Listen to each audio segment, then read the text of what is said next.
Modern Village predvsem pač deluje na podeželju, tako da dejansko smo v okviru projekta nekako bolj pilotsko delujemo, tako da naša organizacija ITC je eden od pilotov v projektu, eden od 5 pilotov, ki se ukvarja predvsem z presežki hrane in se pravi odpadno hrano, tako da ne ostaja v verigi dobave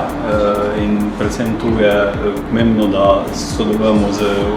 recimo organizacijo kot je Hudo Dobro, ker predvsem tiste nekako viški hrane, ki ostajajo v kratki dobavni verigi, predvsem v zeleni točki, nekako poizkušamo predelati oziroma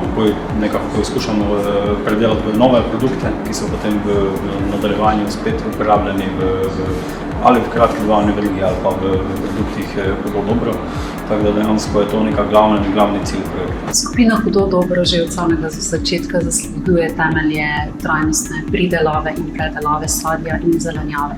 Za nas so ti viški, ki ostajajo na trgu, dragocena surovina, ki v sebi združujejo vse najboljše, kar lahko sadje združuje. Mogoče niso ravno najlepši in kako pikico viška, ampak to ne pomeni, da se ne dajo z skrbnim delom in z inovativnimi recepturami predelati v izdelke z višjo dodano vrednostjo.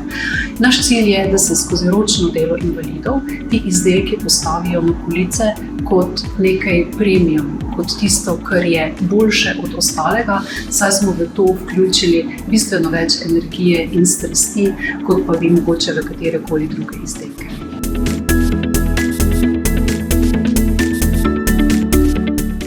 V Murski Soboti smo pričeli z januarjem letošnjega leta projekt Reds for SMEs, ki je v sklopu projekta COSME programa.